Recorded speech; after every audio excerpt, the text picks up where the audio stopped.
Hi friends, welcome back to my channel. இன்றைக்கி நாம ஒரு ஸ்பெஷலான வீடியோ தான். இந்த பெரிய வெங்காயத்தை வச்சு கொஞ்சம் டிப்ஸு கொஞ்சம் ட்ரிக்ஸ் எல்லாம் நம்ம பார்க்க போகிறோம். இது கொஞ்சம் பேத்துக்கு தெரியும், கொஞ்சம் பேத்துக்கு தெரியாமையும் போகலாம். சரி வாங்க எப்படி செய்கிறதுன்னு பார்த்துக்குவோம். இதுக்கு ஒரு 3 பெரிய வெங்காயத்தை நான் எடுத்திருக்கேன். இப்போ அது மேலால் இருக்கிற அந்த ஸ்கின் எல்லாம் ரிமூவ் பண்ணிட்டு வந்துடலாம். அந்த ஸ்கின் எல்லாம் ரிமூவ் பண்ணதுக்கப்புறம் அதையும் நீங்கள் தூக்கி போட வேண்டாம். அதை ஒரு பவுலுக்கு நீங்கள் மாற்றி வச்சுக்கோங்க, நமக்கு லாஸ்ட் தேவைப்படும். இப்போது வெங்காயத்தை நான் கட் பண்ணுற மாதிரியே நல்லா மேலால் இருக்கிற அந்த பகுதியை கட் பண்ணி விட்டுட்டு ஒரே ஷேப்பாக ஒரே திக்னஸில் கட் பண்ணி நீங்கள் எடுத்துக்கோங்க. இப்போ எல்லா வெங்காயத்தையுமே நம்ம அதே மாதிரி கட் பண்ணி விட்டதுக்கப்புறம் ஒரு சுத்தமான ஒரு காட்டன் கிளாத் எடுத்துக்கோங்க. அதுக்கப்புறம் நம்ம கட் பண்ணி வச்சுருந்த வெங்காயத்தை எல்லாம் நம்ம அதுக்குள்ளே போட்டு விட்டுடலாம். போட்டு விட்டதுக்கப்புறம் கை வச்சு அது செப்பரேட்டாக கொஞ்சம் உதிரியாக நீங்கள் பண்ணி விட்டுக்கோங்க. எல்லாமே செப்பரேட்டாக வர மாதிரி பார்த்துக்கோங்க. அதுக்கப்புறம் இப்படி நிரப்பி விட்டுடலாம். இப்போது வேறொரு காட்டன் க்ளாத் எடுத்து இதுக்கு மேலே நம்ம க்ளோஸ் பண்ணிக்கலாம். க்ளோஸ் பண்ணி நல்லா அழுத்தி விட்டுக்கோங்க. ஏன்னா அதில் இருக்கிற ஈரப்பதெல்லாம் நம்மளுக்கு கொஞ்சம் லைட்டாக போகணும். அதுக்கு தான் இப்படி கை வச்சு கொஞ்சம் ப்ரெஸ் பண்ணாலே நமக்கு போதும். மேலெல்லாம் அந்த ஈரப்பதமெல்லாம் நமக்கு அந்த க்ளாத்திலே உங்களுக்கு வந்துடும். இப்போ இதே மாதிரி பண்ணி விட்டுக்கோங்க.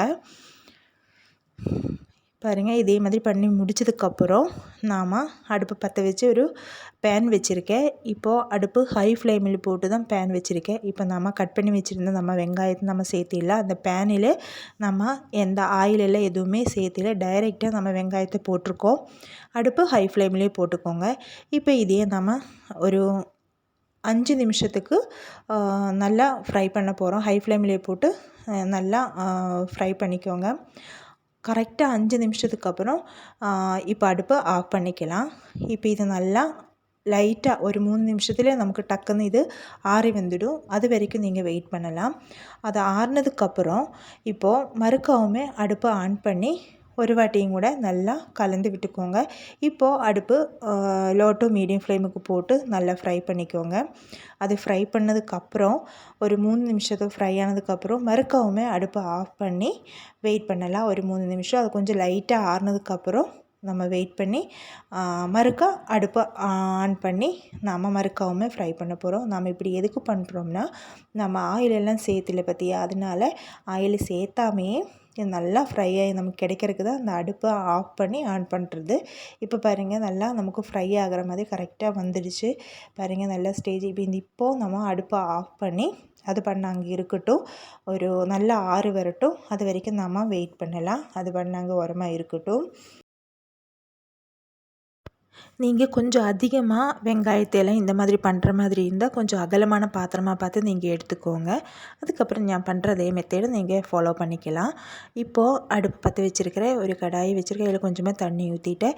இப்போ நம்ம கட் பண்ணி வச்சுருந்த நம்மளோட வெங்காயத்தோட அந்த ஸ்கின் எல்லாம் இருக்கும் இல்லையா, அதையெல்லாம் அதுக்குள்ளே போட்டுட்டேன். இப்போது ஒரு வெங்காயத்தை இதே மாதிரி ஃபுல்லாக முழுசாக குட்டி குட்டியாக கட் பண்ணி போட்டிருக்கோம். அது போட்டதுக்கப்புறம் ஒரு ஸ்பூன் அளவுக்கு டீத்தூள், நம்ம ரெகுலராக நம்ம வைக்கிற அந்த டீத்தூள் தான். அந்த டீத்தூள் போட்டதுக்கப்புறம் நல்லா அது கொஞ்சம் லைட்டாக நல்லா சுண்டி வரட்டும். அது வரைக்கும் நம்ம வெயிட் பண்ணலாம். பாருங்கள், அந்த தண்ணியோட கலரெல்லாம் நல்லா சேஞ்ச் ஆகி நல்லா சுண்டி வந்திருக்கு. இப்போது அடுப்பை ஆஃப் பண்ணி அது பண்ண ஆறட்டும். ஆறினதுக்கப்புறம் நம்ம இதையே நல்லா வடிகட்டி எடுக்க போகிறோம். இந்த மாதிரி ஒரு வடிகட்டி வச்சு நம்ம கையில் வச்சு நல்லா புழிஞ்சு அதோட சாறை நம்ம எடுத்துக்கலாம். இப்போது அந்த டீத்தூள் வெங்காயம் எல்லாம் இருக்கும் இல்லையா, அதையே உங்களோட கார்டனுக்கு உரமாக யூஸ் பண்ணிக்கலாம். நீங்கள் ஹேருக்கு எந்த ஆயில் யூஸ் பண்ணுற மாதிரி இருந்தாலும் அதுலேருந்து ஒரு ஸ்பூன் எடுத்துக்கோங்க. அப்புறம் நம்மளோட இந்த மிக்ஸில் நல்லா மிக்ஸ் பண்ணி விட்டுக்கோங்க. அதுக்கப்புறம் நீங்கள் ஒரு ஸ்ப்ரே பாட்டில் எடுத்துக்கலாம். இதில் சூப்பர் மார்க்கெட்டில் நமக்கு கிடைக்கும். அதுக்கப்புறம் இந்த தண்ணியை நம்ம அதுக்குள்ளே ஊற்றி ஒரு வாரத்துக்கு நம்ம ஃப்ரிட்ஜில் ஸ்டோர் பண்ணி வச்சிடலாம். நம்ம ஹேர் க்ரோத்துக்கு ரொம்ப ரொம்ப யூஸ்ஃபுல்லான ஒரு ஹேர் சீரம் நமக்கு ரெடி ஆகிடுச்சு. இது லேடிஸும் ஜென்ஸும் எல்லாருமே 2 பேருமே நம்ம யூஸ் பண்ணிக்கலாம்.